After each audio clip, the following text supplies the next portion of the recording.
Julie G, sis, look at what Julie said. Julie said, Konibaj, are you in this world? Yesterday was hot. Julie Arms. Julie Arms, you always do a good job because I'm always looking out for your YouTube, whatever, because you always give a good send a request to Julie Arms. Then I always read that. I'm always looking out for what she's going to send out to YouTube. Julian, I sent you a request. If you want to come up, please send a request, please. You see, yesterday was hot. I've been on a very long project, so I don't. I've been telling you for a long time. I've been telling you for a long time. Me trust girl, yeah. Sis, anytime you call me, I'm saying this to the entire public. I'm saying this to the entire public today. And it should be known as a fact.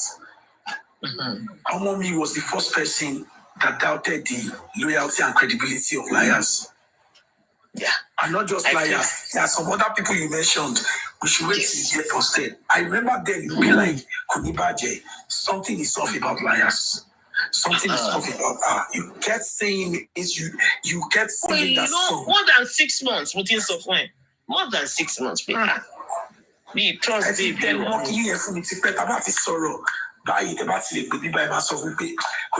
Something is not right about this liar said. You know, because I don't even want to be talking. So, and you know what she did? She made a post. She started, you know what, all these things that Karima has been doing, I want to learn you what I want MFM. Then listen, she made a post saying that Wunmi killed MOHBAD. Yeah, I saw the post.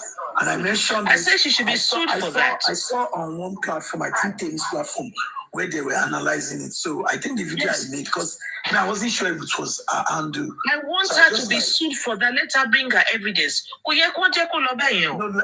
legal step has already been taken because we. She needs to come out and say it. She needs to bring her evidence. One no so the people one no fellow bear Joseph Aloba. That's liars. Can you do that about Poloyen? I just thank God I didn't give her my number.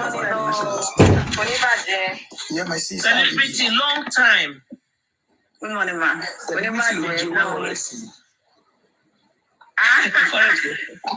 Forex only actually. Yeah, she's into that Forex thing and I know. She's with boss. All my blood. Honestly. I see your point. Just message me. Kunibaje, come and join my next tutorial. One day we'll get there. We don't wait for it's not free time. Yeah, my dedicate time. Yeah. You don't need only the free mind and free time. You don't need the internet. You need the Wi-Fi. Sure. I'm enjoying you. Sincerely speaking. I'm not going. No. I've noted these things since. You know, we talk a lot with Konibaje, not online. We talk, but you know, it's everything that came out yesterday. It was too much yesterday. My first time is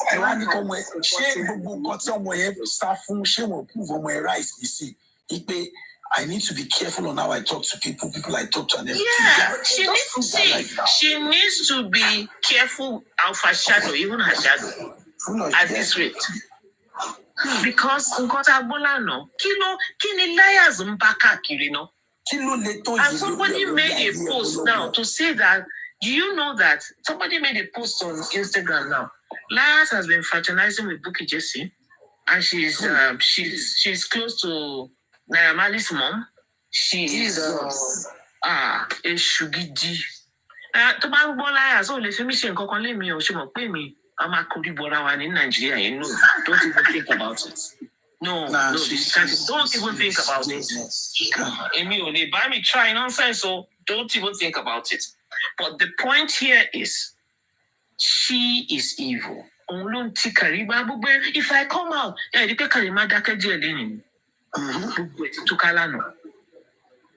ibi tí mo ti wá ń sẹ̀nsẹ̀ ìgbà tí Ṣadé ìyá àbúrò ìyá Mohbad yẹn jáde ẹ̀rí àwọn àtàmọ́ ọ̀rọ̀ dèrò òpónú sí yẹn náà sọ What a Japan Cotica Mono and Shiuda, as the one we should go to Ivan.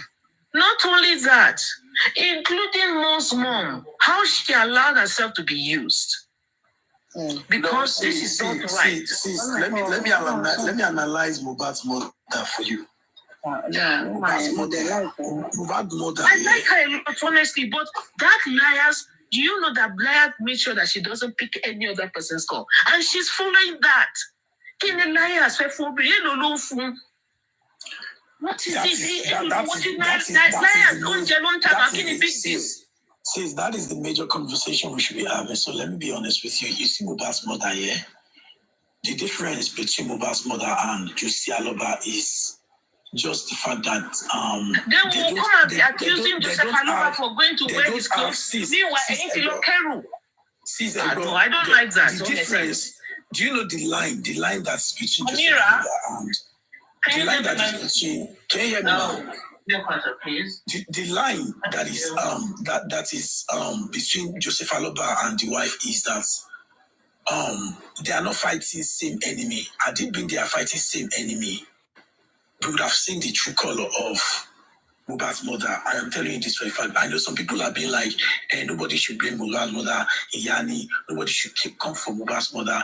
And this, but from my research, I got to realize that she's that kind of a person that can still be bought. And it's the simple truth. She has a price. I've been telling people that I kept telling them, this woman, she's got a price. She's buying. That is sad. Do you know this? Liars? I know the way I told you about is the same way I told King White. I said, King White, there's one thing she knows. It's a bad influence on this woman. There's something she knows. And that thing is the fact that she knows and she'll never go back on that statement. And that is why I still credit her till date and respect her. And that's it. The fact is that she knows Liam is her grandson. She's not disputing that fact. But you see, liars will be going and telling people, no, how is Umioda? No, do you know where that statement came from? The statement literally came from Mohbad herself, because the honest truth on what people don't know is this, that I know for a fact is this. Even Mohbad's mother had problems with me, because all of them, they saw Mohbad as a family issue. Why would you discuss it with an outsider? All of them were seeing Mohbad. All of them were seeing Mohbad as a gold mine. In a family whereby of Mohbad's age, now, will if you go suffering authoritatively, there was even a time that Mama Mohbad consulted suffer Mohbad marriage. Most of all those advice, see our parents cooking out of but that advice they always come from family. Maybe say or they enjoy enough fellow the family man and everything. Mohbad only suffer for once and Mohbad. Wumi was a problem to all of them simply because they feel like first statements you will sense that Mohbad has actually told us something. They've had problem with me before Mohbad's death.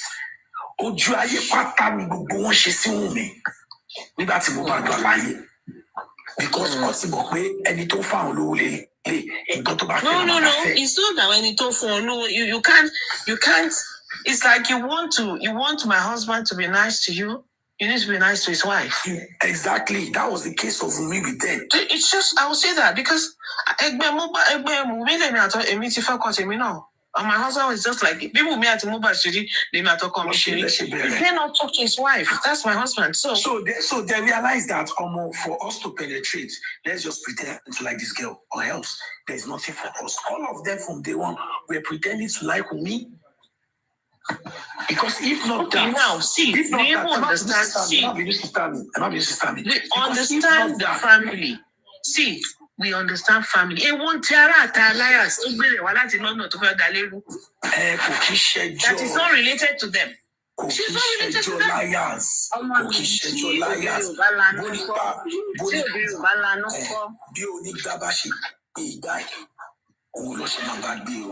It's as simple as that. It's really sad, do you know what it means? Let me just give you a very easy rundown.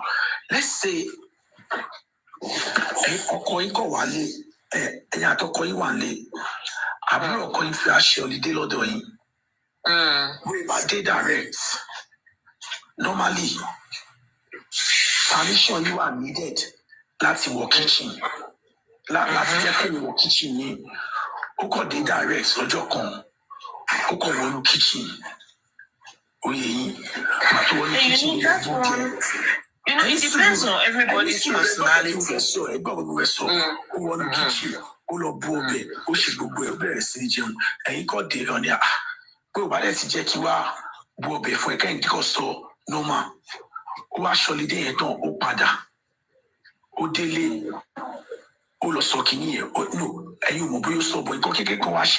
Maybe Momsi Okoyi or anybody wawa.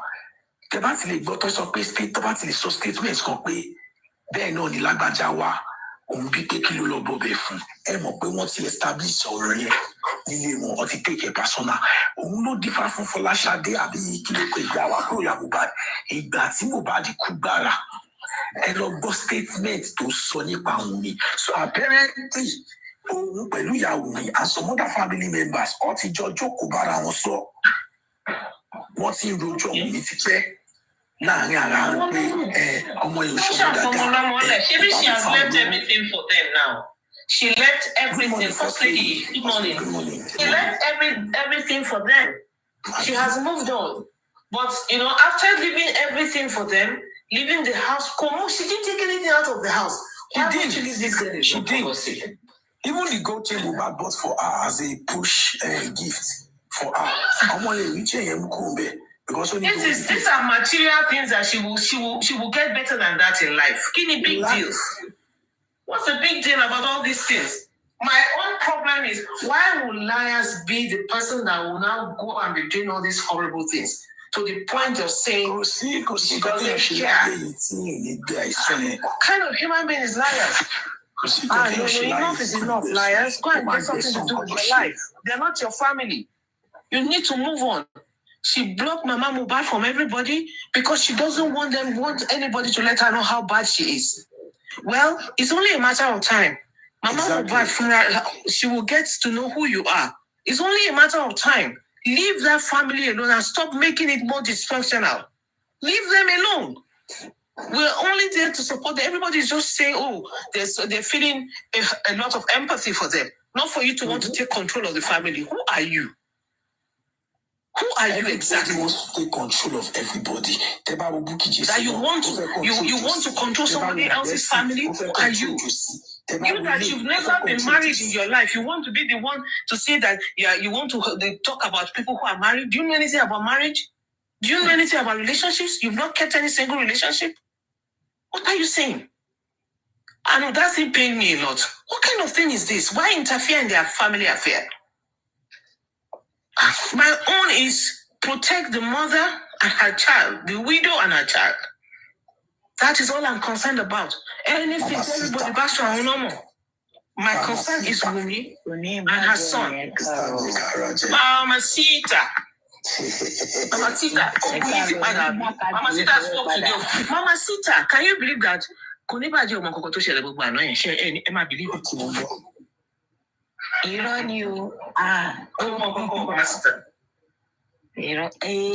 Sister me.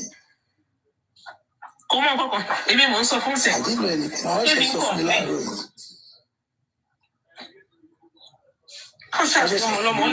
They should just leave her alone.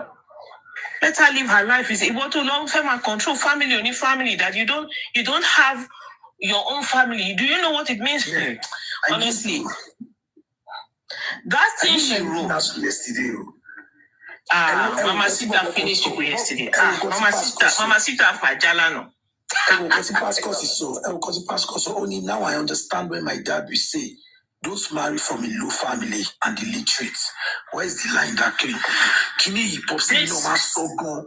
No man so. Please don't marry like that. Honestly, it's a problem. It's a problem. It's a problem. It's a problem. It's a problem. But this one that you cut off Mama MOHBAD from everybody. You want to take complete charge. You don't want her to know left from right. I've been telling you this all along. Kilonwa, what exactly do you want? It's really sad, honestly.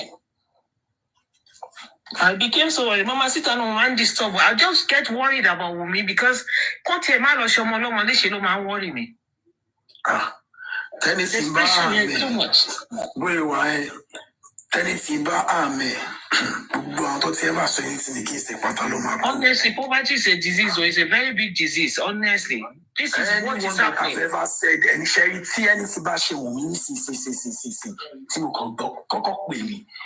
person, honestly,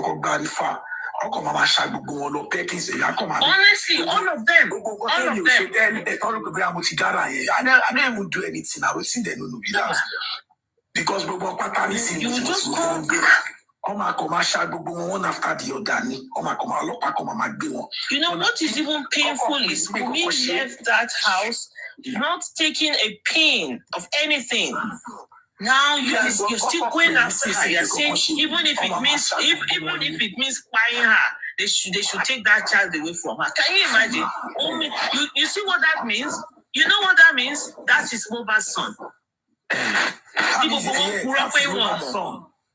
Yes, they are just pretending. They know the truth. And so they back pound property at the end of the day because custody of they can't even try and go if not we know the people will go after. So liars team fraternize bookie. Liars. Man, liars is finished.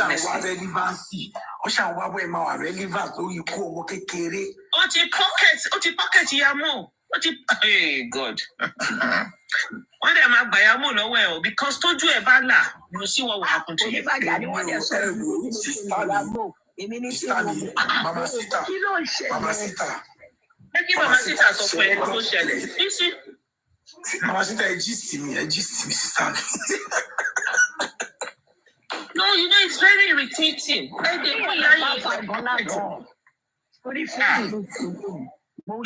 Facebook so that I'm a clothes one of the shit that already broke for you 3 Messi family. At the message, you won't believe it. You include the Messi family. I'm a boomy.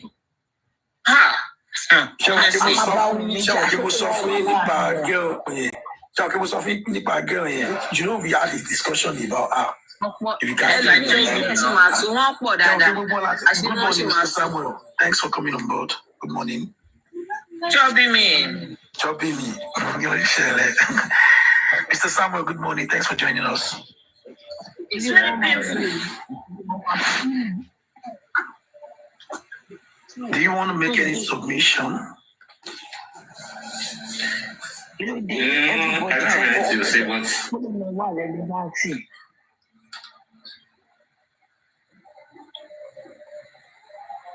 Mr. Samuel, if you want to make any submission, you can go on.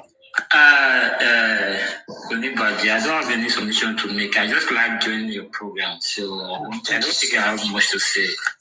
Thank you very much. I feel honored. Thank you so much. Really appreciate it. Yeah, you can just listen to us. Who is that? Who is Adedewura? Yeah, big job, maybe. What's okay now? Chobi me send request. Chobi me send request. And there's somebody who said he wants to come on past cops. Please, if you want to come on, just send request, please. Just send requests. The platform is for everyone. Dear Caro, Mama Sita. Chobi me Caro.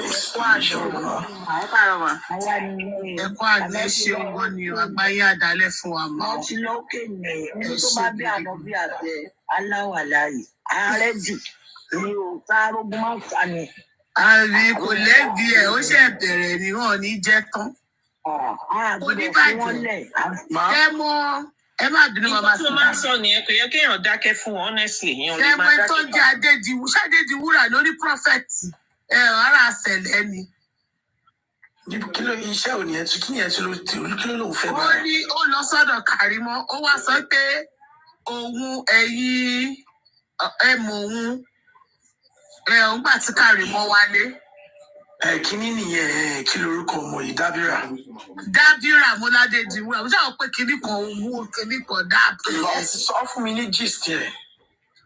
Tó wá sọ̀rọ̀ lọ́dọ̀ Kàrímọ́ pé adúrú pláǹsì tó ní Fàbúrà. I was like, you call yourself a prophet. Are you supposed to be siding anybody? Nǹkan tí yẹn fẹ́ jẹ nìyẹn wá, she's not a prophet. Nǹkan tó fẹ́ jẹ lọ́wọ́. Imagine people get ẹ máa gbọ́ gbogbo nǹkan tí wèrè yìí ń sọ.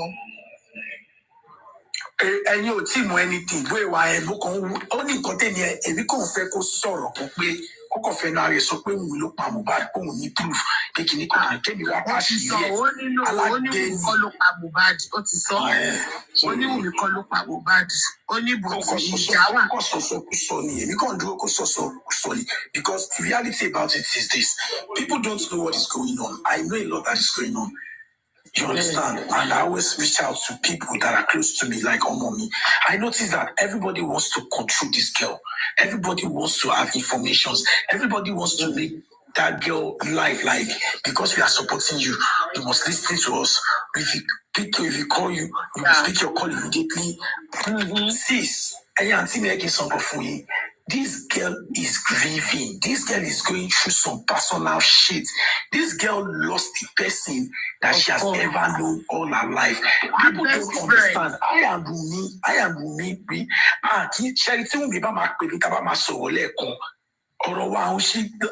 Like, maybe because I just respect her space and all I just do every day is remember her in my prayers, which that one is enough. For everyone, if truly you love this girl, hey, that should be enough. It is not about you trying to seek validation so that people will know that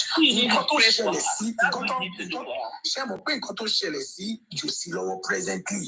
Yeah, everybody wants to control Josie. Everybody wants to say, I am the one that asked you about to go and do this. If I ask you know what? Exactly what's going on. That man with Josie, what do they call that man? What do they call that guy with Josie? Gurexi. Exactly what Gurexi is doing to Josie is what Lias is doing to Yamu. Exactly. Yeah,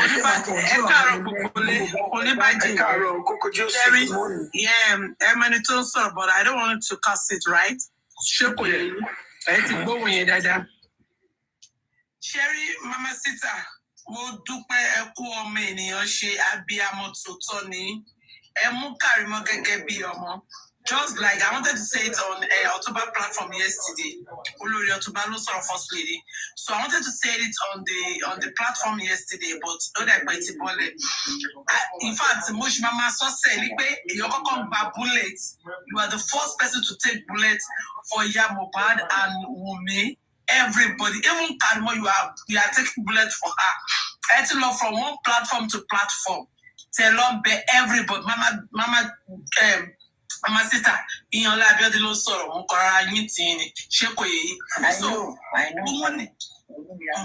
so, yes, ma. Tell on by bullets, tell on she everything. We will cut for Kàrímọ́. To no one to fe madari everybody, just like Ọ̀túnba said. Ọ̀túnba have warned us at the platform. Come on, listen what Kàrímọ́ said. Mo will go consi to so pe one voice the quick. Say, Bati, taku ọmọdé. Gbogbo scary. I have this voice, no, I tabari aku. Ọmọdé wọ́n láti place there too. Ibi tó belong to. They need to. Mama kò ní bàjẹ́ ní yàrá jẹ́. Òun lọ́kọ̀ ẹ̀. Mo ní pé kò ní bàjẹ́ ṣe ń calm down fún. Òun ọjọ́ mo rántí gbàgbọ́ tó sùn kékeré. Kò ní bàjẹ́ is coming to my DM. It's causing me. I can understand kò ní bàjẹ́ is watching her right now. But this girl has to put. Yeah, she needs to put. Exactly. What you need to evidence, Sita? Why is she holding on to the evidence now? That is it.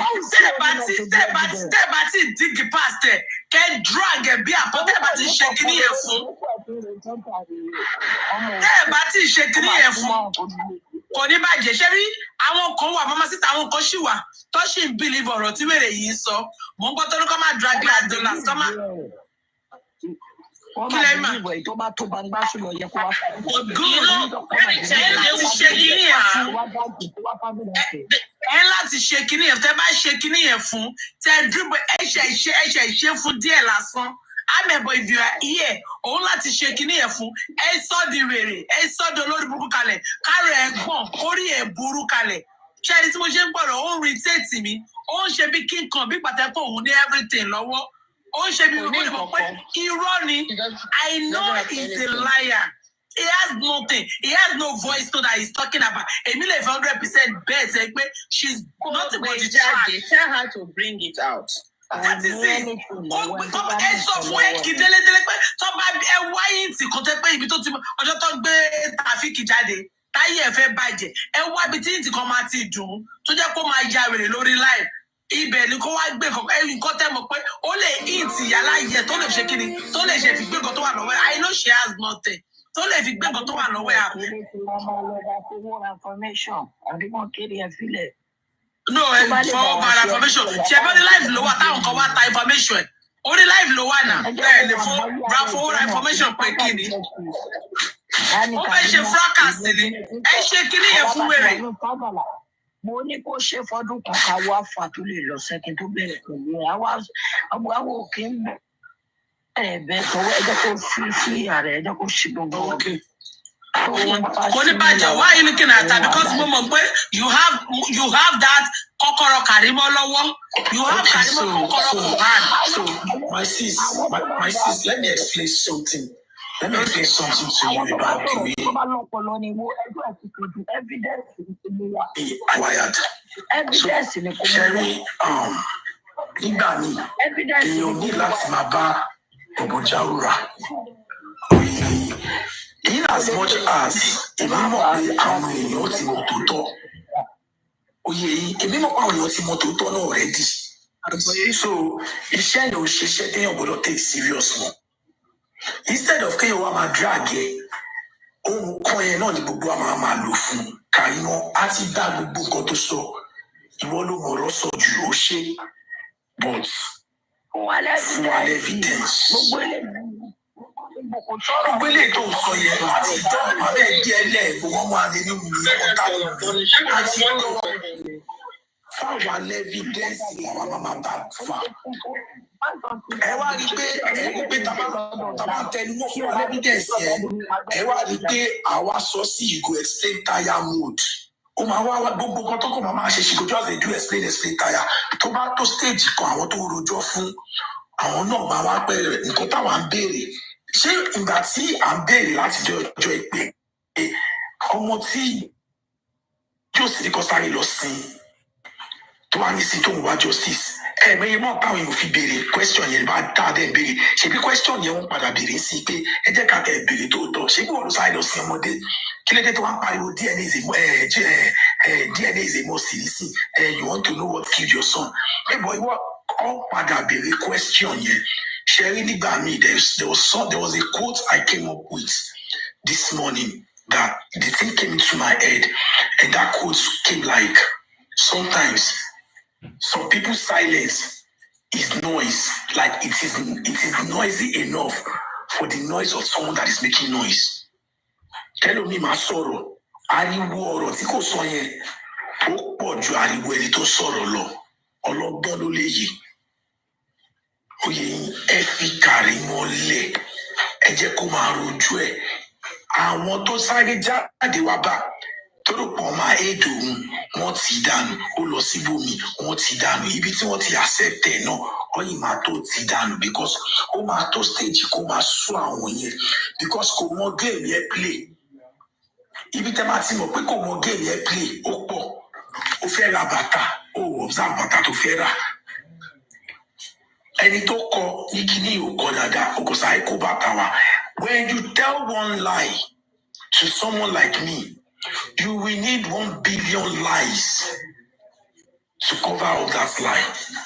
Táwọn èèyàn ò bá ṣe èrè kò ṣe wá rí fáìn ló yẹ kó máa ṣe life káwọn èèyàn máa lọ síbẹ̀ mọ́ pẹ̀lú nǹkan tó ṣe kò ṣe irú ẹ̀rọ yẹn ló yẹ kó sọ̀rọ̀ tàbí Westo tàbí most of gbogbo wọn kò ṣe wọn tó yẹ kó sọ̀rọ̀ káyọ̀ tún máa lọ kó máa lọ lísìsì.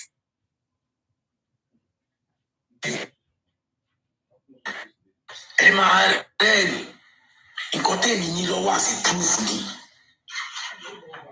mo ní nǹkan yẹn lọ́wọ́ àti proof ni mo mi ò ní sọ ó dìgbà tí bàbá ìtura tó dé stage kan because people need to learn to respect people's opinion. You must learn to respect people's noise. You must learn to respect their silence.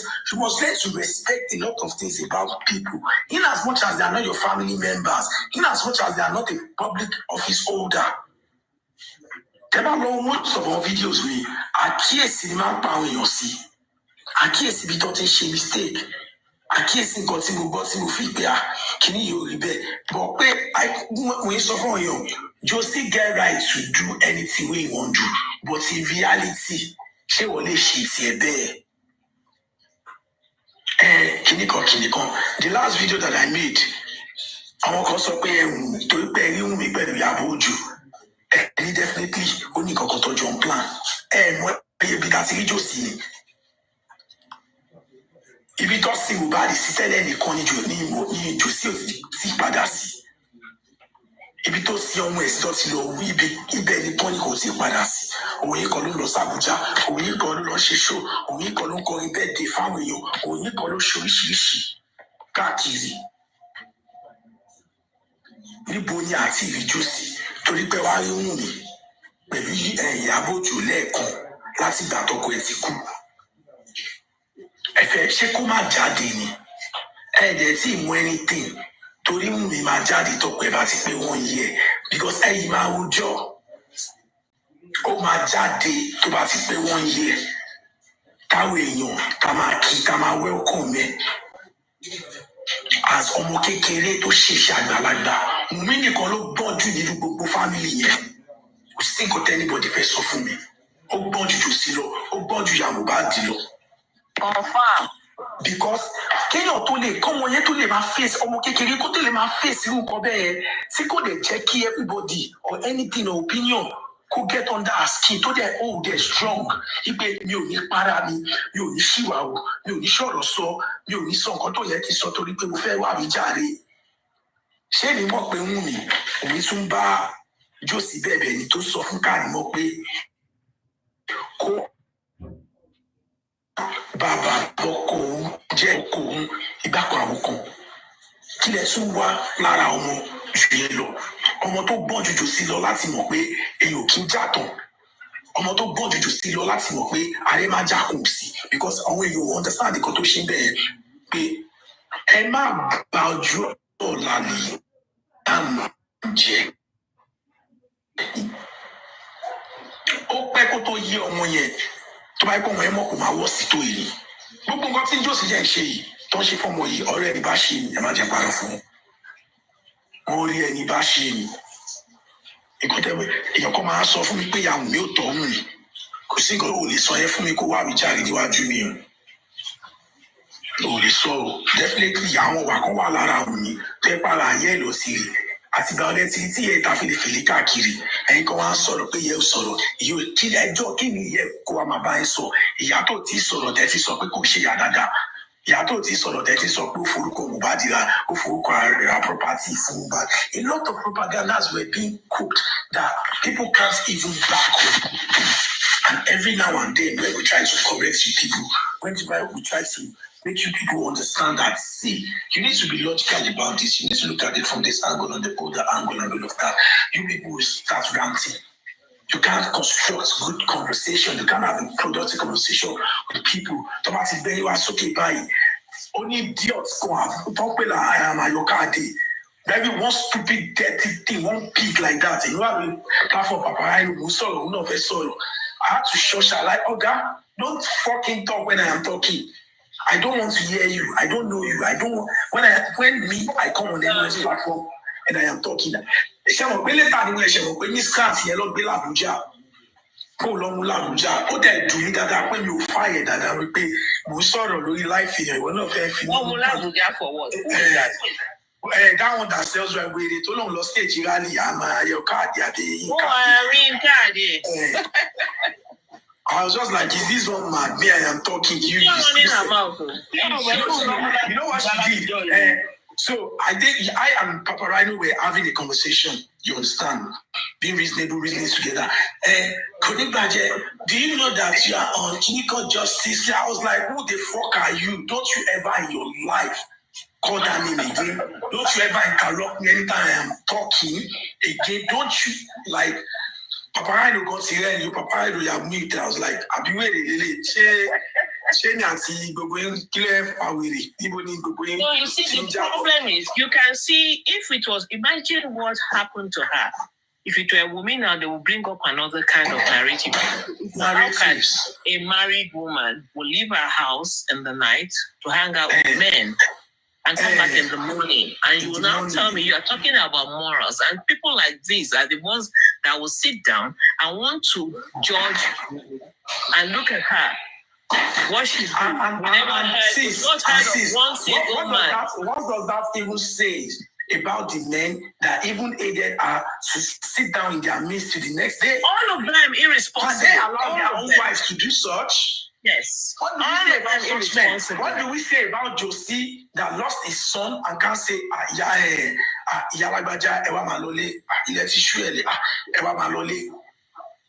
it shows that Josie was never a responsible person from day one. Because I, for example, my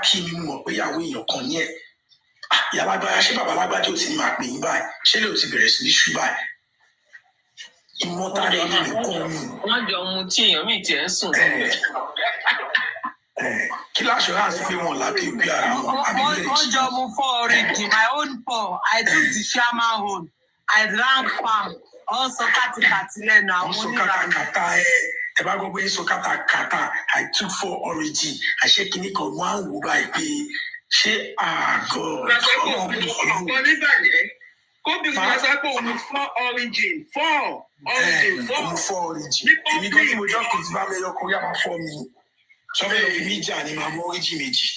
now that tells you the kind of people we're dealing with, and this is why I never listen to them. Mine is just leave Wumi alone, stay out of Wumi's name. Right. I'll stay out of her life. The courts are there, the police are taking their whatever they want to take, the investigations will go on, whatever anybody has to do with this passing of Mo, it will come out. On the other side, look at this, an example of your moral lives. Going out with a married woman in the middle of the night and drinking oranges. I learned with alcohol. So now tell me what moral rights that you have to come and judge me after this kind of things. I heard that you sitting there one day, still calling women, you proven to us that you are irresponsible. She is totally irresponsible. The way she talks, she doesn't even have that aura that makes you want to like nobody should take such a woman as a serious person. She's not just there. I can't imagine myself quality.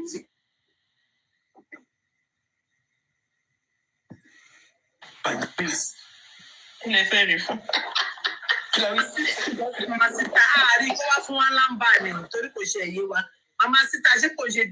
nothing he wants to say. There's nothing he wants to say.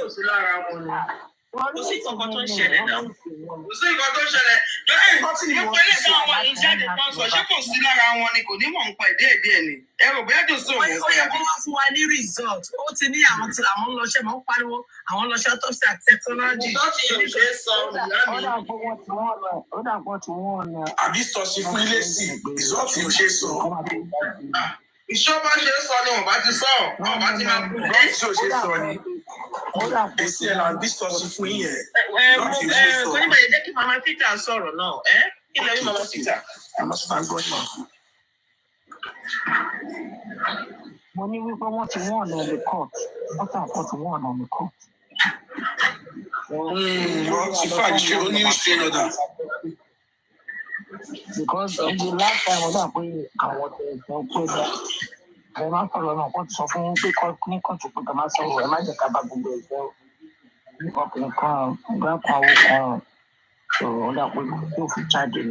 Tó bá jáde, ó máa ń sí àwọn ó máa dárúkọ ohun àìsàn tó gbogbo ẹ̀ ló dàpọ̀ ti wọ́n ní fọ́nà. Mo ṣe ń gbọ́ lọ́dọ̀ wọn jọ yẹn o. Kò lọ ṣe tó bá ń fi Coca-Cola. No, extra money, funniest part, these people can be corny. Only the legal team they direct. Mama Sita, legal team ló máa sọ pé kó yé sọ̀rọ̀ kò lè jẹ́ court direct. Because mi ò kéwù mi file straight order lórí ẹ̀. Àwọn legal team lọ ní kó yé sọ̀rọ̀. Àwọn lọ́dà wọn ní kí ẹgbẹ́ òtún gbogbo ọkọ̀ tó ṣe lọ́la tó wọ́n máa sọ fún legal team. Wọ́n ní process to continue. Okay, so you need to stop online bullying her. So that ó lè ṣe life kò lè bully mi ni kò lè dárúkọ ẹ̀ ó lè ṣe life kò lè bully mi. Yes, nǹkan tí mo mìíràn pé kó wá sílẹ̀ but àti sick sára torí life tí ò wáyé àti sick ẹ̀dẹ́kùn tó. Ó lọ church recently MFM church ó lọ Mountain of Fire kan recently. Mountain of Fire kẹ̀ fún wọn ní. Káàárọ̀ màá bí òkè ńlá kí n stop àwọn èèyàn tó bá ń sọ̀rọ̀ ní mi ṣe kí n ṣe good morning o. Ẹ bá ti mọ àtúntò mi pẹ̀lú ìyẹn mo máa ń láì káwọn èèyàn lọ church recently ìrẹsì ló mú lọ church. Sọ fún wọn ní àwọn akọ̀gbẹ́ni dákẹ́ ni. MFM church like how? MFM ló lọ recently you went to church for those ones are having a crusade or something they had those ones had like maybe a week program or so he went there for prayer. Social and double this guy ló ń jókòó sí ẹnìkan tó wá rí máa kan tó wá rí ń bẹ̀ ìyẹn ló wá rí ìyẹn wí pé ọ̀gbẹ́ni yìí rè olówó yọ ìyẹn kọ́ lu ìyẹn wá fẹ́ wà aṣọ ìyẹn kọ́ fi scope súnmọ́ ní pé àbẹ́yìn àbíkan ṣe ìyẹn ló wá ká lára àwọn fáǹsì ní wàsá ọ̀bọ̀n ẹ̀ ṣàlò scope yẹn ló fi wá aṣọ ẹ̀gbà àjò sílé léyìí pé ṣóun máa ṣì mọ̀ ni ó wọ bí native ground báyìí ọ̀bọ̀n ẹ̀ kọ́ tún snap pẹ̀ látẹ̀yìn.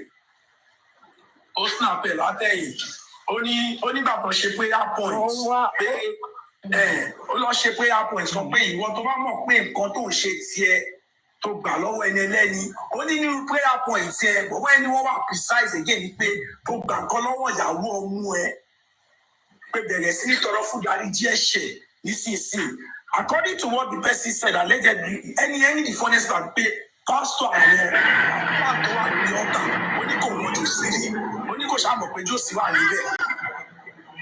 Kò ṣàmọ̀ pé wà níbẹ̀.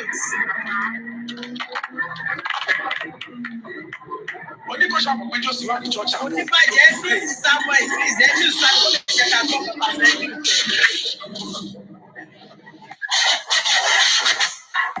So according to ẹni tó sọ̀rọ̀ ẹ̀ ó ní kò ṣàmọ̀ pé Jósì wà ní church àwọn kó tó raise prayer point only because Jósì ò jókòó sá àárín èrò.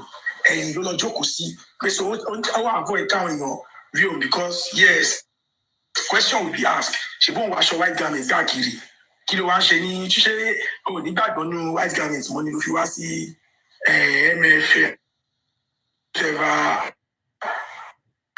So that's to show you that a lot is going on with him already. I pray to Almighty Allah in His to have mercy on Josie. Come off your array.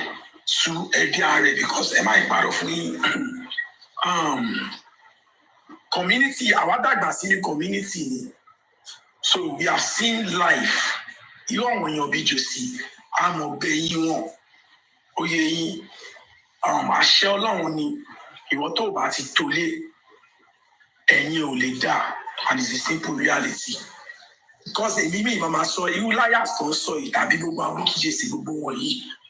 Tí Josie bá wọ 70 years old tó di pé kò lè dá rìn mọ́ kò lè dá ṣe gbogbo ẹ̀ mélòó nù wọn ló fẹ́ fa ọmọ ẹlẹ́ẹ̀kalẹ̀ pé ẹ wá máa lọ sílé bàbá Josie ẹ wá lọ bá bàbá gbé epo ẹ wá lọ bá bàbá ṣe gbà ẹ wá lọ bá bàbá ṣàwò kò sí àdúrà gbogbo àwọn ọmọ tó ń bọ̀ ẹ bá sọ̀rọ̀ bó ṣe máa unite pẹ̀lú àwọn ọmọ bíbí inú ẹ̀ tó fi àtò ẹ̀ bí ẹ bá make gbogbo move yẹn ẹ bá ṣe é pé bàbá. Okay, I understand. We look for money, we have to show why ọmọ àdé ní Liam. Gbogbo ẹ̀ la ti dà. okay, ẹ jẹ́ ká yọ òbí kó báwo lè fẹ́ jẹ́ blessing báwo lè fẹ́ súnmọ́ kẹ́tọ́ gbogbo ẹ̀ and ẹ bá sọ yẹn nǹkan tó kàn lọ́wọ́ tó kàn lẹ́sẹ̀ lè máa tán fún àti ìgbà sí bẹ̀rẹ̀kẹ́tẹ́ ló bá ṣòjẹ́ fún wọn àti ìgbà tó ti sọ pé òun máa sanwó autopsy kọ́ máa dáwó fún wọn lọ́wọ́ ṣe ní everything ti change nígbà tí ẹ ti ní kọ́ máa dáwó fún wọn. Who is going to take care of Josie tó bá dọjú alẹ́? Bóyá ọ̀dẹ̀ tí ń tọ́pọ̀ máa bá process UK bó bá wá sí UK. A lot of things that people are not calling their attention. Is it easy to live in UK? So easy àti dé UK. Wọ́n láti ẹ̀tẹ̀ nìyẹn. Ṣé báwọn aṣáwọn tán ní criminal record ló fẹ́ invite wá sí UK? Ṣé Bukky tó ní criminal record ló fẹ́ gbé lọ UK? Tàbí Kudi tó ní criminal record ló fẹ́ gbé lọ sí Dublin? So people need to understand a lot of things. They are just nǹkan tó kàn ń dùn èyí tí mi ò lè sọ pé ó ń dùn mí. Nǹkan tẹ̀mí kàn rí lọ́kàn sí Josie ni pé Josie máa kábàámọ̀ wàláhì mi ò lè parọ́ fún yín. Ó máa kábàámọ̀ ó máa alẹ́kùn méjì ẹ̀ máa pòfo lọ́nà méjì. Wàláhì because he knows for a fact that Liam, Liam, he knows for a fact that Wunmi didn't do anything to his son. Ó mọ̀ kó ń gbẹ̀san fact pé òun like ọmọ yẹn ni.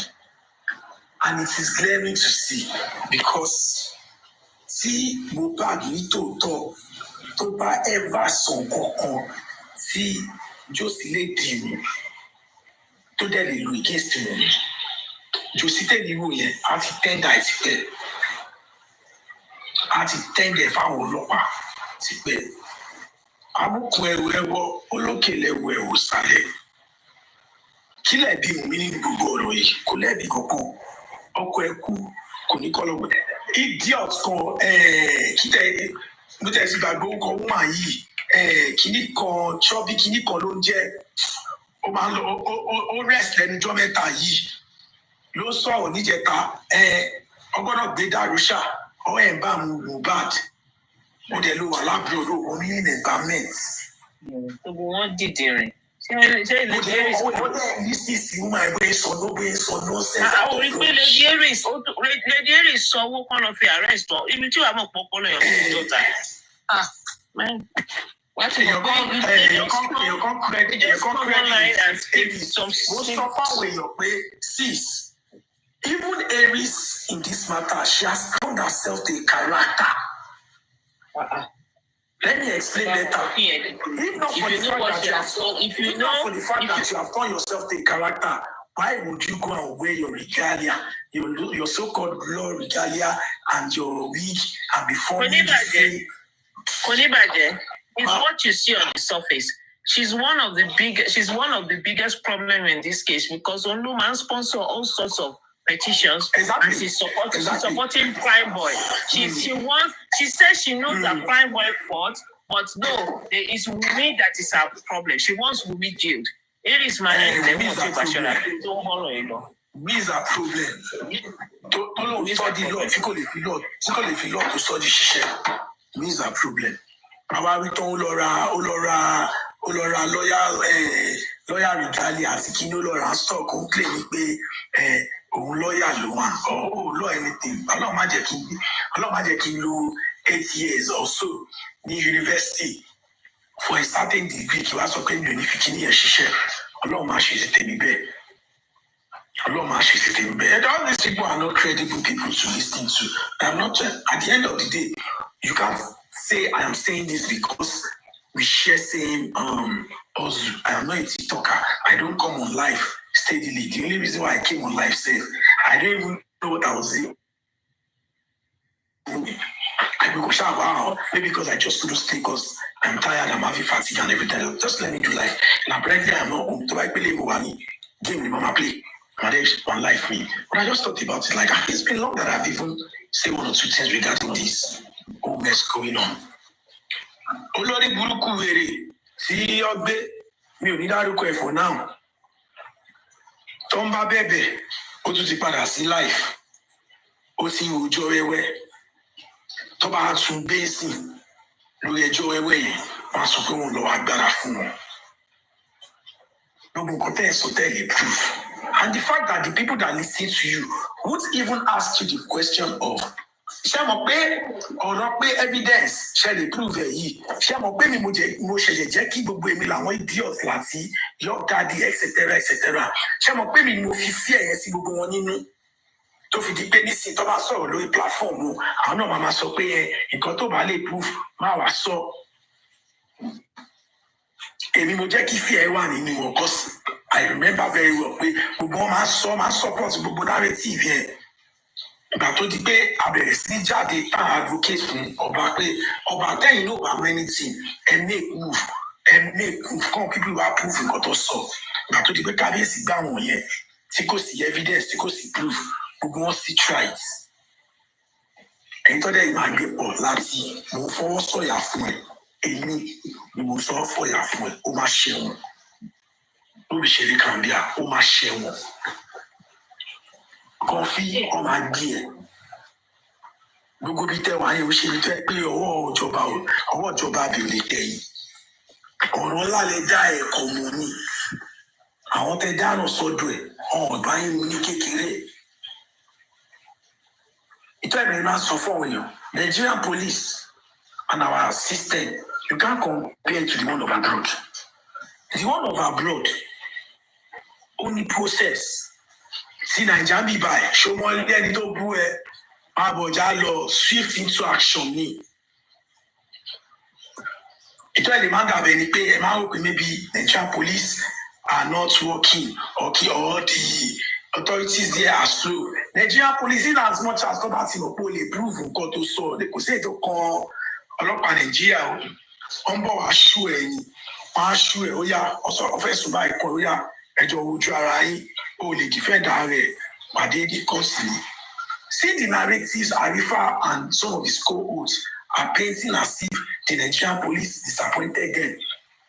Josie disappointed the Nigerian police before the Nigerian police couldn't do anything because if Josie had done the right thing when his son died, the Nigerian police would have known what they are doing now. The Nigerian police will keep Josie lost on money. That Omokusi was 24 hours. The commissioner of police ló sọ pé ọmọ ìsìnkú lọ sí ni tàbí DPO police station ibi tó tàbí rear commander ló ní kí Josie lọ sí ọmọ ni. They were so Nigerian police are not doing anything. So kí Nigerian police court sí ní wọ́n lé torí ẹ̀yìn ara social media tó yẹ pé fi sọ̀rì fún Josie court ti dàrú ṣàmọ́lé court àdúrà mọ́lé court ti gbogbo àtọ́kù mọ́lé simply because you are feeling sorry for Josie. They should lock the innocent people up. I was telling someone recently, someone was asking me a question, like I forgot that question. I told the person, see, Naira Marley kò sẹ́yìn tó kàn pẹ́ láfẹ́ MOHBAD ìgbà tí MOHBAD wà lọ́ndà Malian records ní Naira Marley ló jẹ́ property Naira Marley. Gbogbo nǹkan tá à ń fà yìí kò sẹ́ni tó lè point fingers sí Naira Marley passing now. That is why he is entitled to work free. Ọjọ́ tí wọ́n na MOHBAD nílé Naira Marley MOHBAD fún ààrẹ òfin náà rẹ̀ sọ pé Naira Marley ló nù ó ní wọ́n ní kó nà òun ni ó ní òun báyọ̀ kan jà kò sọ pé Naira Marley ló ń bá jà. So people need to understand how cases are being established. In as much as people gbà tí MOHBAD ṣe live kò admit pé Naira Marley nà òun kò dẹ̀ sí fídíò tá a fi lè prove ẹ pé tòótọ́ Naira Marley nà kò dẹ̀ sí ẹni tí. No. There was a time he said if anything happens to him, he should be held responsible. Don't forget that. He didn't have to come out to say he will defeat him, but he mentioned that he should be held responsible. Yes, exactly. But sis, the case became undiscussable the moment MOHBAD himself on his life confirmed that they fought themselves. OTD 2 fighting under òfin. No, where did you say that? 2 fighting. I didn't see that. MOHBAD himself confirmed that they fought. Are you sure? If you look at the video very well. So what did you fight?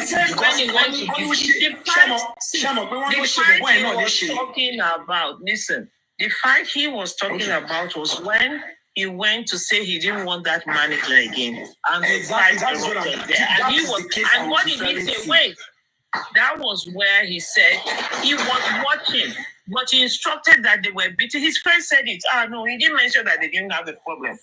No. He mentioned it that he was there. But Naira Marley also said he wounded one of his guys as well.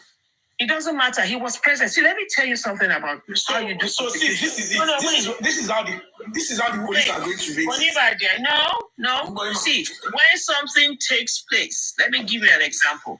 If a homicide takes place and it was a fight, and some people stood there while watching that person being beaten until he dies, the people standing to watch are a part of it. You understand Definitely. that? Good. So don't exonerate him, please. He's so no. I am not exonerating him. What I'm saying here is this: in as much as when that thing happened, MOHBAD confirmed the fact that he got into it with them, and he never for once affirmated that Naira Marley was one of the people that beat him up. But he said he was there. He said he was there. And Naira Marley also came out to say they got into a fight with the other boys. MOHBAD injured them. They injured MOHBAD automatically under the law. We've forgotten that video. Konibaje, I still remember that video. He was there giving instructions. What are you saying? Sis, you got any solely? You tell so restriction or instruction. We saw right the moment, for what I understand on how the law works when it comes to fighting, the moment see Naira Marley sọ pé ẹni tó bá jà ó ṣèṣe MOHBAD náà ṣèṣe automatically ó ti di two fighting. Oyè yín tó bá jẹ́ pé MOHBAD kan ló ṣèṣe tó fi kú bẹ́ẹ̀ yẹn tí other guy yẹn náà ṣèṣe anybody ṣèṣe. I know he was there. He was there. He was a part of it. You see, let me tell you how it works. When you are there in that kind of environment and that fight erupts, I'm repeating it to you. He doesn't have to lift his hand to do anything. He didn't have to. But those people, he had the right. He could have stopped that fight from taking place, but he didn't. So that makes him culpable. But then, that makes him culpable. Because he had the power to stop it, and he never did. What are you saying? He's as good as the person beating him up now.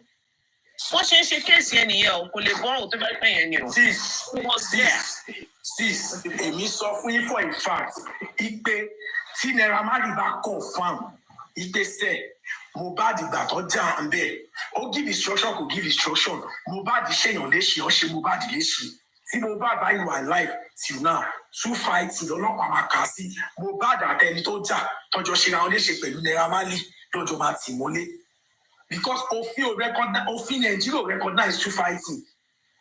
Most suffering for a fact because he more money. I don't know about that. See, anytime about you online, about TV. See, I will give you another example. Listen, let me give you an example. There was a recent thing that happened in Abuja. That girl that fought her schoolmate. That it was, she slapped her. That girl that was that bullying case. Everybody there, they were all charged. For your information, they were all charged. They were all charged. I am not disputing that one. Now, what I am talking about now is aftermath of when MOHBAD left Naira Marley's label. That's what I am even talking about here. 1 minute. Somebody wants to say something. Thank you.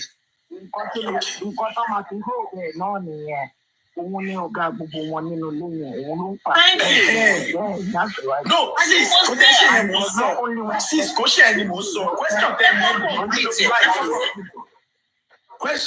question 10 years below life after he left and when you go kò ṣègbà tó wà ní Malian music ní kiri no what's his name Sammy Larry máa sọ fẹ́ nìyẹn pé tó bá jẹ́ pé gbà tó wà ní Malian house Sammy Larry no la máa question Naira Marley lórí pé kò protect artist but tí kò bá ti sí bẹ́ẹ̀ tọ́lọ́ kò bá ti lè rí anything to relate more.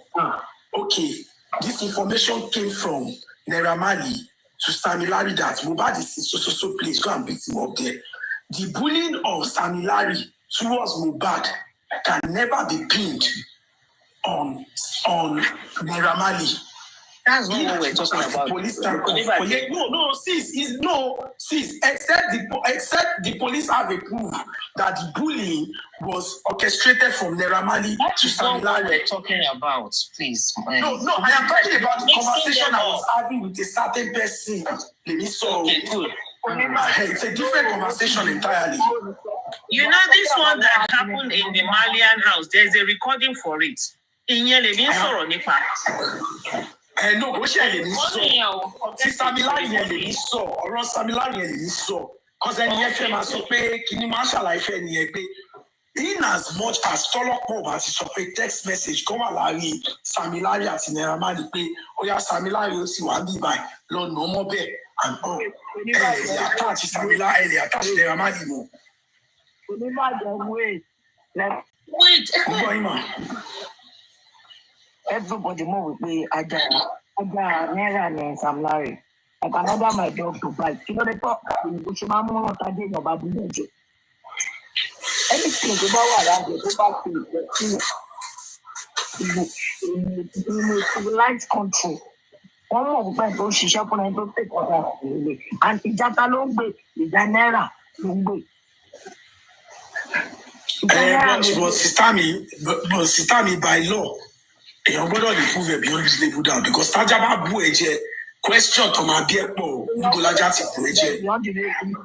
Sista mi tájà bá bú ẹ jẹ nílùú òyìnbó sista mi ẹni sùúrù sista mi tájà bá bú ẹ jẹ nílùú òyìnbó wọ́n máa bí ẹ pé bó lájà ti bú ẹ jẹ o. Ṣé ẹ gbọ́ mi sista?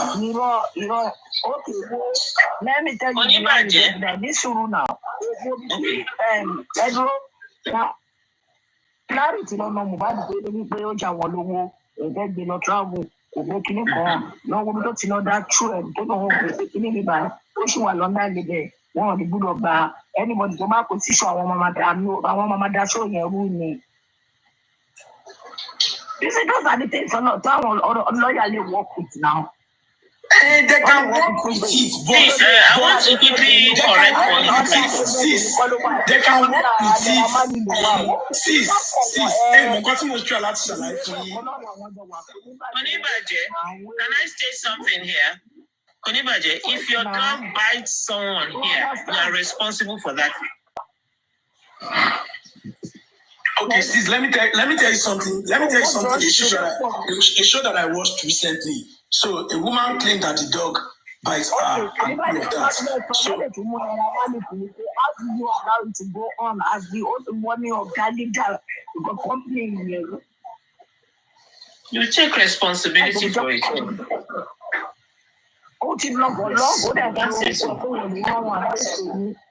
You can.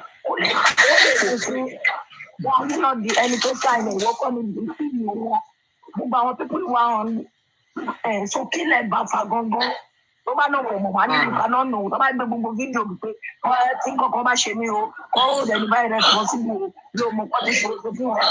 Mama sita tó bá gbé gbogbo fídíò jáde tó ju Naira Marley ò bá ti surface lórí fídíò tí Samilari fi lù tọ́dẹ̀ ṣe forensic lórí fóònù tí kò sí text message exchange of text messages pẹ́ lọ́nu ọ̀lẹ́ Naira Marley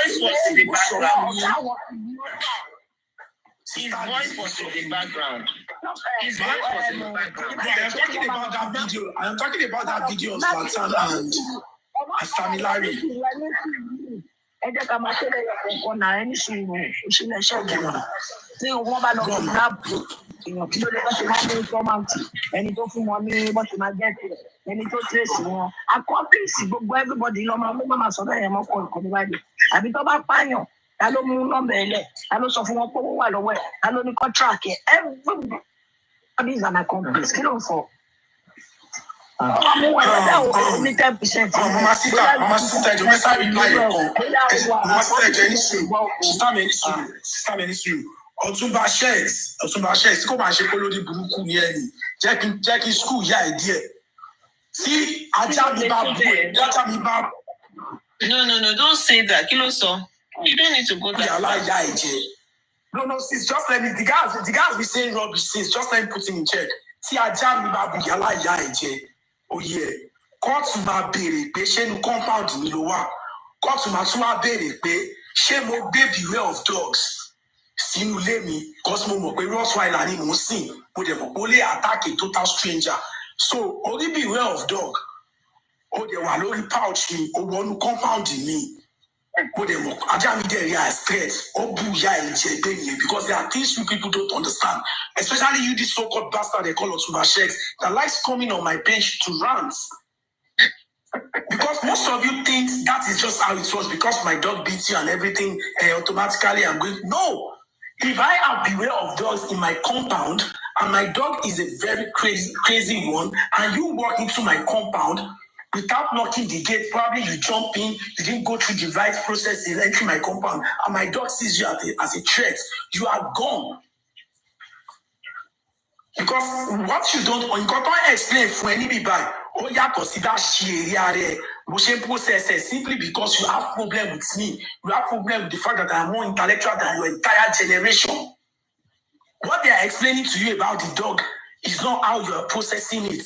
And what I am telling you for a fact again, and I'm going to stand on it, if there is no evidence,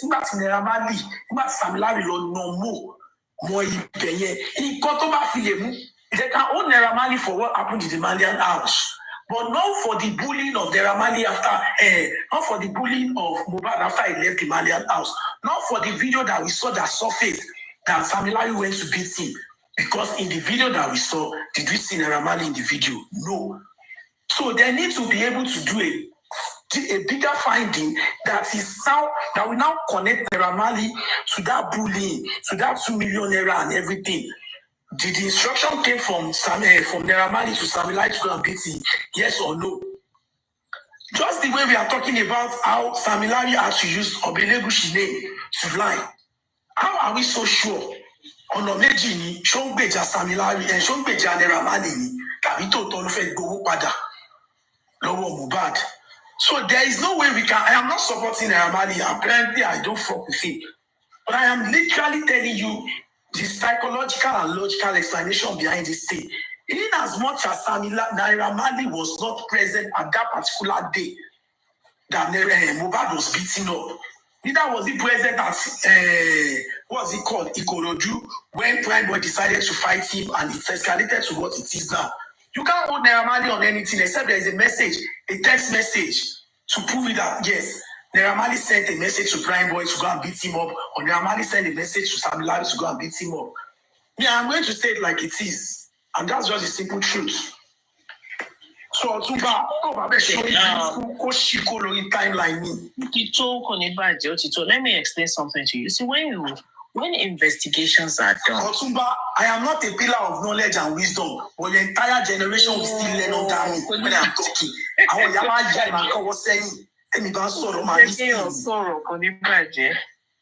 Let me tell you. Some people are just miscreants. And I'm trying to have a productive conversation. They'll just come from nowhere to be. Now, let me explain something to you. When you do investigations for homicide or anything, don't be paying. It is not usually direct.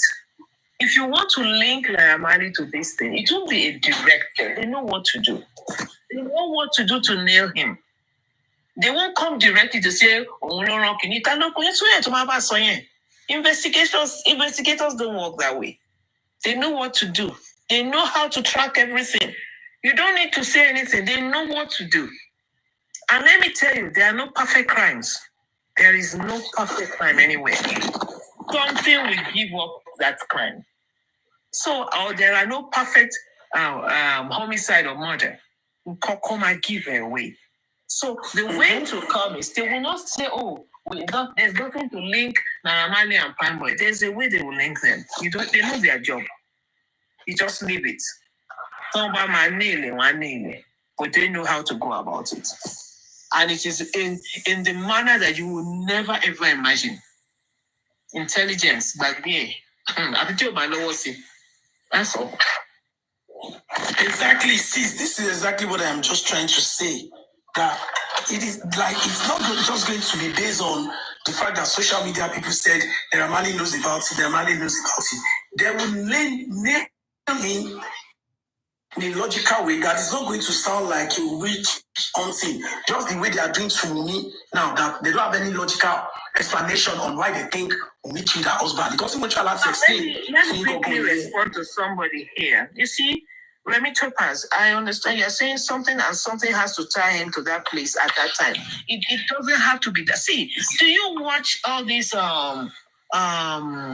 Catalina, I mean, what do they call these drug lords and all these people? Do you watch their movies? It doesn't have to link them to that location, but they will still find them. There's a way they will link them. It's just when you look at all this Italian mafia.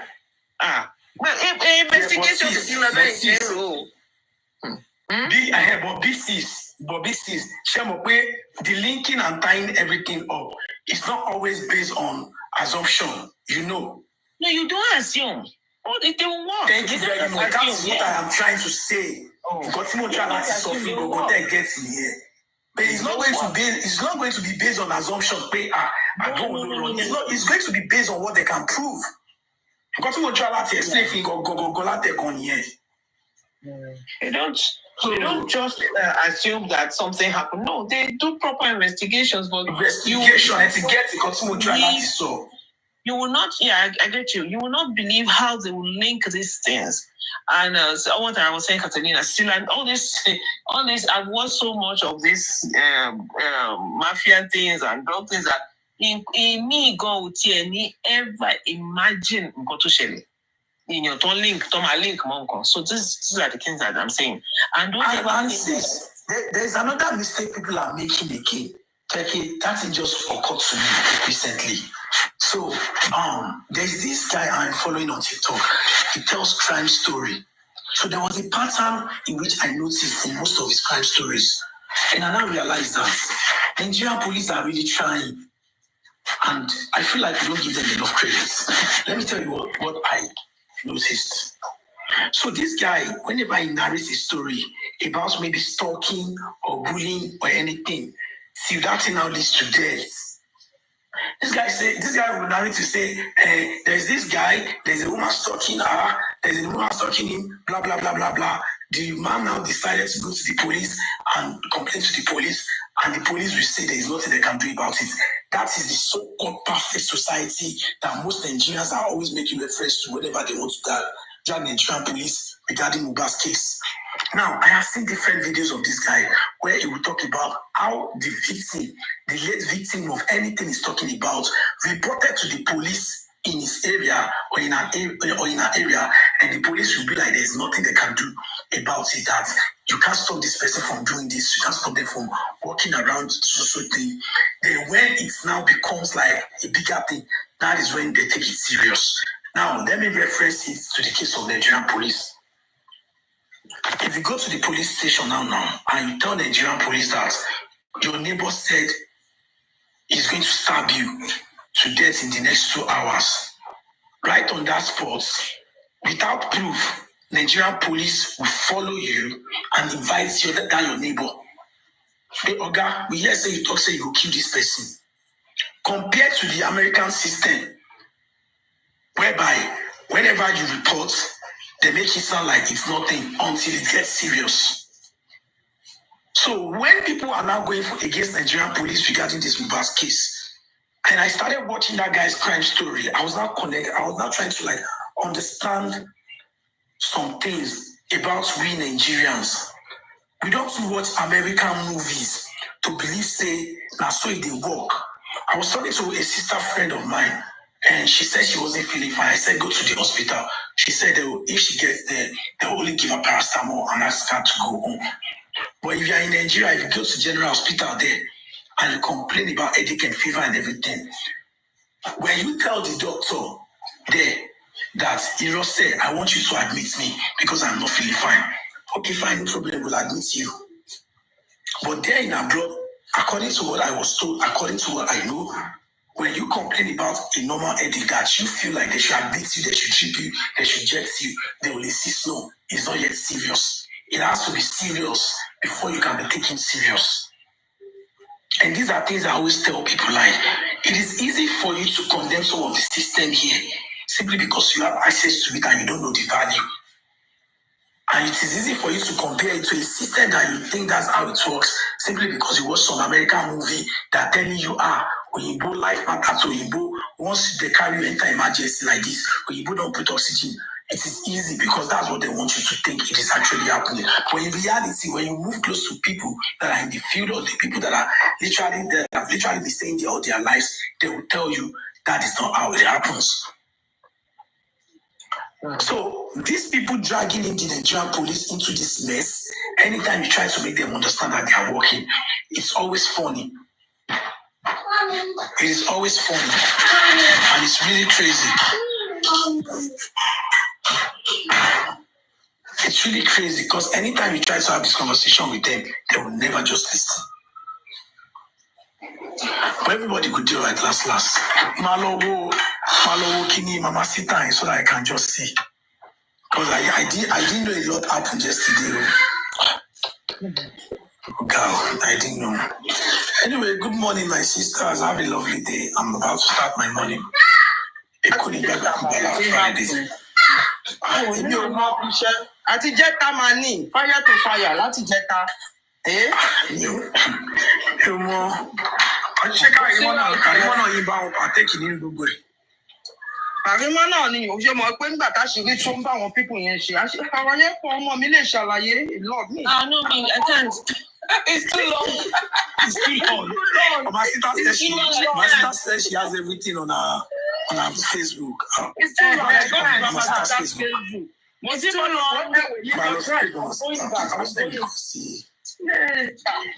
I'm coming. All right. Good night. Thank you so much. You see, you're calling me. Baba.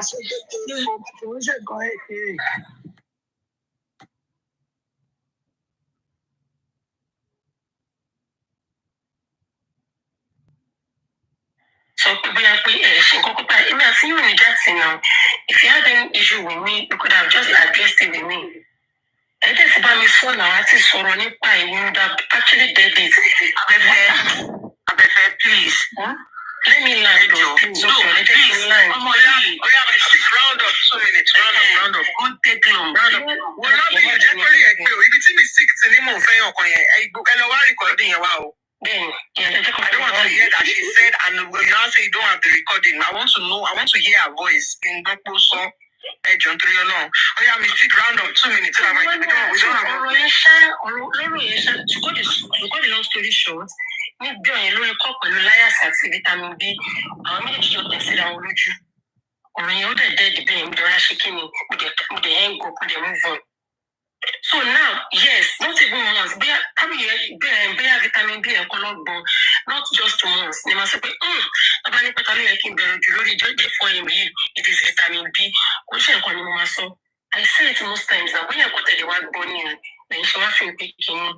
So, we are seeing a quotation in the anything. One thing that people in the comment section have highlighted to me is that every time confrontation when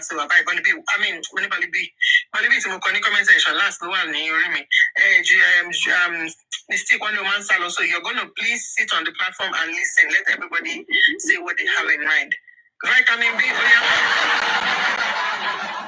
That I want to ask, and I feel like when vitamin B says it, we'll be able to ask mistake those questions. So please, again, let's all listen with an open. I don't want people vitamin B to be talking how many vitamin B is a lie, is it true? Please let her say her truth the way she wants to say it. Please let's keep an open-minded job. Oh yeah, vitamin B, go on, sis. Okay, yeah. Emi àti liars kì í ṣe ọ̀rẹ́.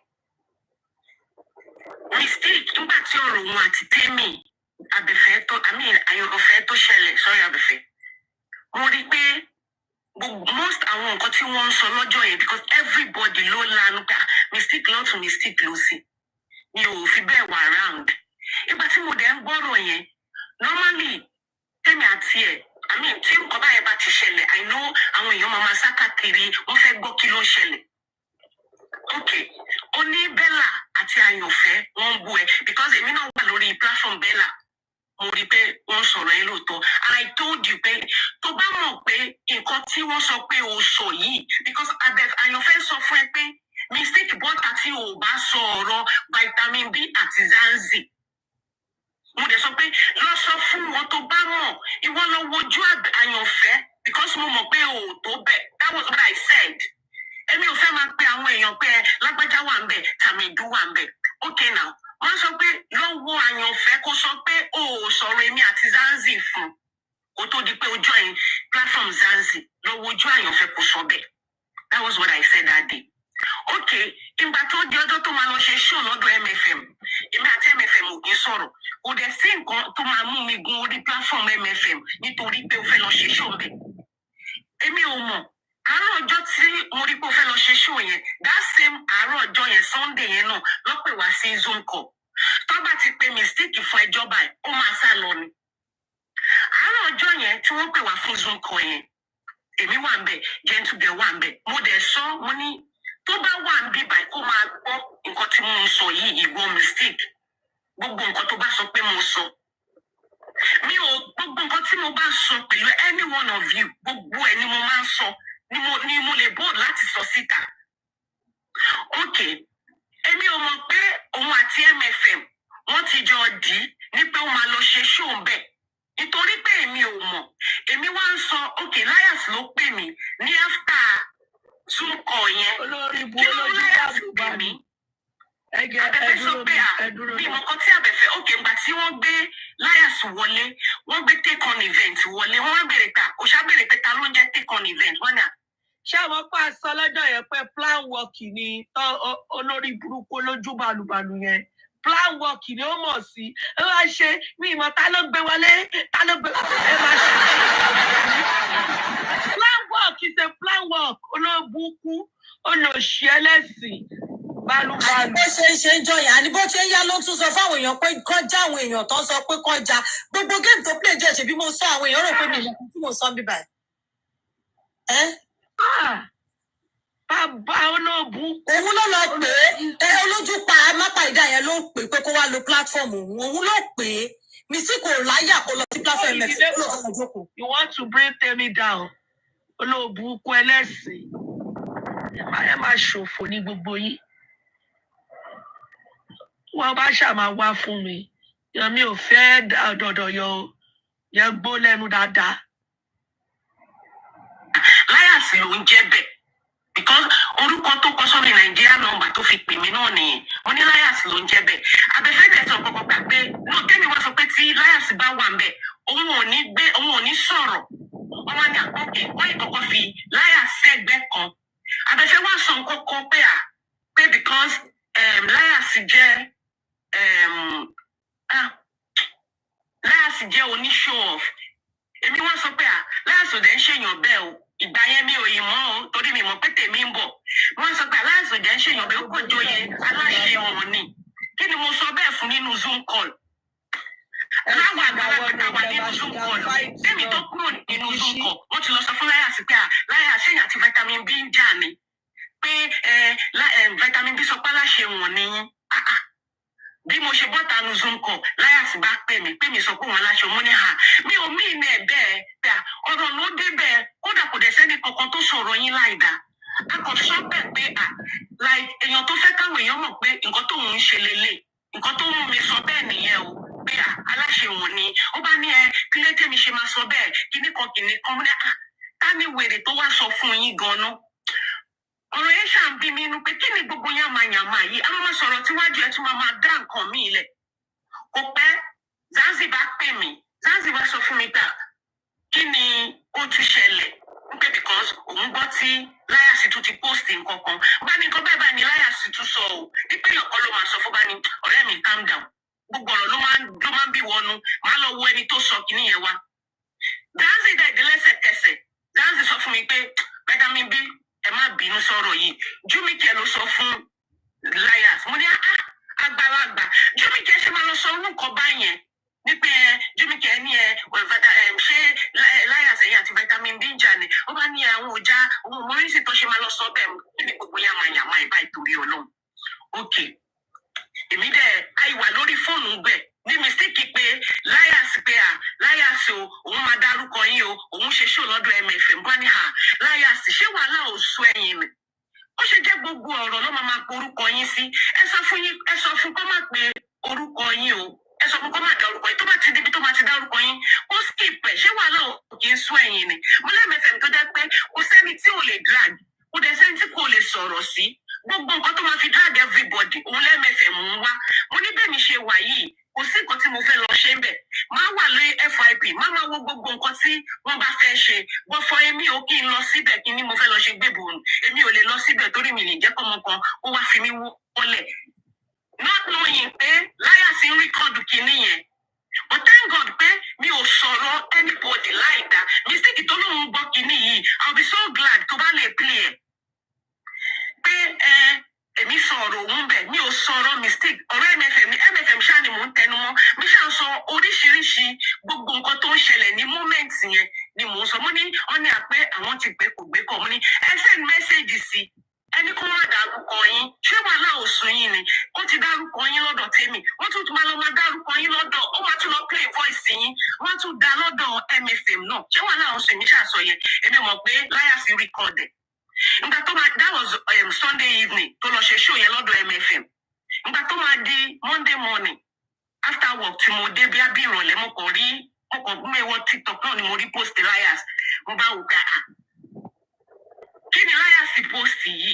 Ohun mi ni mo ṣáà ń gbọ́ tí mo sọ pé ẹ má jẹ́ kọ́mọ yẹn dárúkọ yín MFM máa wò pé kí ni gbogbo kí ni mi ò gbọ́ tán gan nǹkan kúrò ń bẹ̀ ni mo ṣe kúrò ń bẹ̀ mo lè lọ sí kitchen mo ṣe nǹkan lọ́wọ́ bẹ́ẹ̀ ni Liars pè mí pé bẹ́tà mi bí ẹ má bínú mo ti ṣẹlẹ́dàá yín kí lẹ ṣe fún mi kí ni kan tóun post Jumike àti Jùmọ̀kẹ́ kékeré yẹn mistake lórí kó lọ bùtẹ̀. Sista Temi ṣe rántí tactics tó lò fẹ́ yìí náà mo ti ṣẹ̀yìn mo ti ṣẹlẹ́dàá yín olóòbù ní jèrè. Mo ti sùn president at this point tactics tó lò fẹ́ yìí náà. àní mo ti sùn bóyá sọ́nà ni mo ti ṣẹ̀yìn mo ti ṣẹlẹ́dàá yín. Àwọn olórí bú Liars náà kan tó sọ nìyẹn ókè ṣóun náà ló ń sọ àbí Tèmi mo ti ṣẹlẹ́dẹ̀ mo bẹ jẹ́ gan lọ́dọ̀ ya Mohbad o mo sọ̀rọ̀ ẹ lọ́dọ̀ ya Mohbad mo sọ̀rọ̀ ẹ lọ́dọ̀ Karimo mo bẹ jẹ́ gan o kẹ́lẹ́dẹ̀ ẹ̀yà dáríjì mi ni ò ní jẹ́. Níbo tí ọmọ ń pè fún wúmà iṣẹ́ believe pé ojú lásán ní kí ìyàtọ̀ wọn àtẹkù kẹ́lẹ́ wọn kọjá ń ṣiṣẹ́ pọ̀. Ó yá o.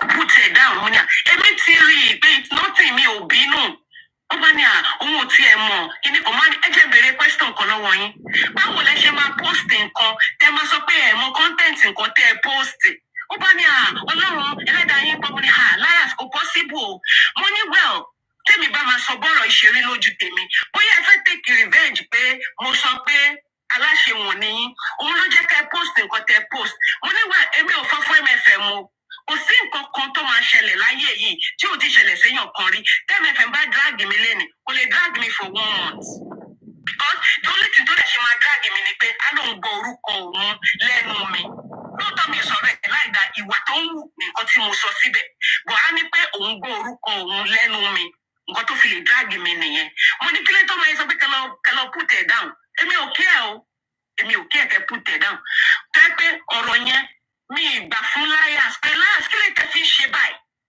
ìwà àwọn ìwà báyìí ò dà wọ́n tó jẹ́ kí èmi àti Liars ká má sọ̀rọ̀ mọ́ nìyẹn ìgbà tó dọjọ́ kejì ó flash mi wò bóyá mo ti. ẹ má bínú padà mi bí mo fẹ́ bá yín gbẹ̀yìn padà sí elite ẹ má bínú mo fẹ́ kẹ́ sọ̀rọ̀ yẹn débi tẹ sọ́dọ̀ yẹn bọ́ mo tún fẹ́ dá yín padà a little bit. So ìgbà tí ẹ̀yin Mystique Liars there were the first time to initiate conversation yẹn tẹ́ sọ̀rọ̀ kí ni what was the purpose of your conversation tẹ́ni láàrin ẹ̀yin Mystique Liars àti ìyá Mohbad? Mo fi pé that conversation. ìyá Mohbad ò sọ̀rọ̀ rí. Okay, sí nínú conversation yẹn. I swear that èmi àti ìyá Mohbad ò sọ̀rọ̀ rí. Ó yá ẹ continue níbi tẹ́tí sọ̀rọ̀ yẹn lọ because nǹkan fún message tí mo get ní sí ni pé ìyá Mohbad and we just wanted to check if you were. No, èmi àti ìyá Mohbad ò sọ̀rọ̀ rí. Nǹkan tó kàn máa ń ṣẹlẹ̀ tí mo fi sọ pé aláṣẹwọ̀n ni Liars ni pé sometimes even tó bá wà lórí TikTok náà gbogbo everybody ló mọ̀ ó lè wà lórí TikTok kí n kó sọ pé ìyá Mo máa pè é padà fẹ́ pé gbogbo àtàbájọ wà lórí panel àmọ́ máa gbọ́ ìgbà mélòó sọ pé àdúrà ló ń pè mí tí ò ní mute rẹ̀ so the same thing máa ń ṣẹlẹ̀ lórí call pẹ̀lú ẹ̀ a lè wà lórí kọ́ ọ̀sán máa sọ pé àbẹ́dá mi bẹ jẹ́ hold on ìyàmó ló ń pè mí wọ́n ti máa ní ẹ jẹ́ kí n bọ́ọ̀lù á ní no ẹ jẹ́ kí n fi fóònù yìí bí kan wọn pé wọ́n ti ń pè òun tẹ́lẹ̀tẹ́lẹ̀ àbí nǹkan kan báyẹn. Ìgbà míì mo máa gbọ́ conversation wọn ìgbà míì mi ò ní gbọ́ okay fast forward to nǹkan tí mistake sọ pé èmi mo máa gbọ́ ọ̀rọ̀ oníbèmí àtòun ṣe máa ń jà lórí ọ̀rọ̀. I wish Miss Buki or Gentle Girl can be here. Mistake ibi tí ọjọ́ orí mi dé yìí kò sí ikú tó máa bá àgbà tá à ní bá polopolo orí ẹ̀ bẹ̀. Mo ti kúrò nínú ẹni tó máa ṣe kébékébé ẹni tó fẹ́ mi sílé mọ̀. Àwọn tó lórúkọ ló bí mi ò lè bá orúkọ mi jẹ́ nítorí pé mo fẹ́ defend nǹkan tí ò ṣe defend pẹ̀lú ọmọ kékeré kan àbí pẹ̀lú àgbàyà kan. I will not do that. Mi ò ní interest láti bá ìyá Mohbad sọ̀rọ̀ mi ní interest láti bá Wùnmí sọ̀rọ̀ èyí tí mo lè ṣe lórí ayé káwọn èèyàn máa rí mi it is not for me ju kí Wùnmí mọ̀ mi lọ. Ìgbà míì tí láyàtì bá ti sọ̀rọ̀ èmi ò mọ bó ṣe ń rìkọ́dì lórí fóònù mi ò mọ̀ ṣe. Tó máa tí láyàtì bá ti sọ̀rọ̀ báyẹn àwọn ọ̀rọ̀ tèmi bá ń gbọ́ ó tún máa ń yà mí lẹ́nu nǹkan míì tí mo máa ń gbọ́ ní general nǹkan tí gbogbo wa máa ń sọ ọmọ ọ̀gá ọ̀rọ̀ yìí ò rí báyìí. So tí bá wà lórí call pẹ̀lú ọmọ yìí àbí bóyá òun àti Gentle Girl tó bá ń sọ àwọn nǹkan míì máa ní ọ̀rọ̀ yìí ò rí bá wọn pẹ́ kílẹ̀ tí Mohbad ò jáde fún mi kílẹ̀ tí kìíní kan ọ̀rọ̀ yìí ò rí bẹ́ẹ̀ ọ̀tọ̀ ni nǹkan tẹ̀mí gbọ́ tí ẹ pé mo máa jà ní sókè máa sọ pé vitamin B ẹ̀fí ilẹ̀ ṣáà ní sùúrù ní sókè máa tún máa sọ pé ní sùúrù pẹ̀lú vitamin B nǹkan tí wọ́n mọ̀ ni wọ́n ń sọ which is true nǹkan tí mo mọ̀ ni mò ń sọ yẹn. Ọmọ yìí ò ní jẹ́ kí n sọ èmi àti Mistake máa ní argument ṣáàní lórí ọ̀rọ̀ yìí. Mistake ìwọ rí Ọlọ́run rẹ̀ tí bá parọ́ ọmọ ẹ̀kẹ́lẹ́dẹ̀ kó fi ìyà jẹ mí tí bá sọ tòótọ́ gbogbo tí bá fẹ́ kọ́lọ́run kó ṣe fún mi that is fine. So tí mi ò bá anybody sọ̀rọ̀ out of this nínú justice for Mohbad yìí yàtọ̀ sí liars tó mọ ìyá Mohbad. Òde ṣe gbogbo ìgbà to the extent pé ó máa sọ fún mi pé ìgbà tẹ́ kì í rántí nǹkan tẹ̀yìn àti because èmi ò ní nọ́mbà méjì tí mo fẹ́ fi bá láti sọ tí láti bá ti ń pè mí tí bá lórí fóònù pẹ̀lú Zanzi kò máa ní Zanzi ẹ̀ drop liars ń pè mí. I will not record liars conversation èmi àti liars kí n wá lọ play ẹ̀ fún Zanzi. Zanzi can bear me witness. Mi ò ṣe rí nǹkan tẹ̀yìn àti liars sọjọ́ kájọ sọ kí n wá lọ sọ fún Zanzi mi ò ṣe rí. Because liars, Zanzi kò ní interest àfi tí bá fẹ́ kó mọ̀. But Jumi, ìwọ ní interest. Èmi ò mọ white interest ẹ ṣe pọ̀ tó yẹn. Okay now. So, mo débẹ̀ ẹjọ́ yẹn mo sọ fún mi ní ọ̀rọ̀ tó ń sọ yìí kò rí bẹ́ẹ̀. Gbogbo pé in fact mi ò gbọ́ rí. Mi ò even lẹ́nu liars mi lè sọ̀rọ̀ bóyá liars wá sọ fóun o pé Wùnmí náà yẹ ìyá ọkọ ẹ̀ mi ò gbọ́ rí. So ìgbà tí mo gbọ́ tí Jojo sọ mo gbà níbo lọmọ yìí ti gbọ́ ọ̀rọ̀kọ̀rọ̀ tó sọ yìí níbo ló ti gbọ́. So nígbà tí èmi àti láyà ti bá sọ̀rọ̀ ẹni ọ̀rọ̀ tá a bá ti sọ tí Mistake bá wà against ẹ̀ a máa jà ṣáá ni. Mo máa sọ fún pé ọ̀rọ̀ yìí ò rí bẹ́ẹ̀. Èmi ò sí bẹ́ẹ̀ ọjọ́ tí máa ń kọ́ wà bẹ́ẹ̀ tí láyà sì bá Wùnmí sọ̀rọ̀ tí wọ́n bá Wùnmí sọ̀rọ̀ ọ̀tọ̀ lọ̀rọ̀ tó ń sọ but I will not go into that torí mo ò ṣiṣẹ́ rán mi. So wọ́n gbọ́ ọ̀rọ̀ pé wọ́n gbọ́ ìsọ yìí ṣe rí pé ìgbà tó ń rojọ́ kò rí ọ̀rọ̀ kankan rojọ́ ìgbà tó di àárọ̀ Monday tí òun tó gbé tí Liars pè mí pé bóyá ó ní Mistake sọ nǹkan kan fún òun ní Liars whatever tí Mistake bá sọ fún yín I don't care ẹgbẹ́ Mistake sórí fóònù but kí Mistake tó wà lórí fóònù ẹ jẹ́ kí n gbé Gentle Girl síbẹ̀ àbí Miss Buki ọmọ yìí ò gbà ó. Mo sọ mo ní tí kò bá ti gbà mí ní conversation yìí ọmọ yìí ò gbà bá ṣe ní conversation yẹn nìyẹn. Mo rò pé bóyá Zanzi wá pè ní o I don't know ó wá bú Zanzi bá pè mí pé ọmọ yìí bú òun kìnnìkan mo ló bú yín kẹ̀ èmi ò tiẹ̀ mọ̀ pé tèmi ń bọ̀ bó ṣe pè mí nìyẹn àmì ìbémi náà ṣe pé bí mo ṣe pé nìyẹn kò gbé aago mi ìgbà tí mo máa fi rí kàn lòun àti Liars bí mo ṣe join ní láti bá sọ pé ọ̀rọ̀ tóun sọ pé òun fẹ́ kóun dá sí láàrin tí mo sọ pé mi ò ní interest pé mi fẹ́ bá sọ̀rọ̀ ní pé ọ̀rọ̀ yẹn òun lèmi ṣẹ̀ṣẹ̀ wá gbé wá síwájú òun sì máa ní kókè no problem jẹ́ kí n gbé Gentle Girl wọlé àti Miss Bukky, because already Miss Bukky, then because she bash every ọ̀rọ̀ yẹn sọ nìyẹn ló wá fi sọ pé vitamin B baby sis mi ní wàhálà kò sí mo ní kílẹ̀bù tí mo ṣí ẹ̀ta bá bọ̀ nǹkan tí mo bá ṣí òṣùtù ẹ̀ pẹ̀lẹ́ mi nìyẹn. So I think that was the last conversation tí mo ní pẹ̀lú òun àti Liars. Yeah, vitamin B, fast forward. So fast forward to I want to pay Mr. Kimboy lórí platform.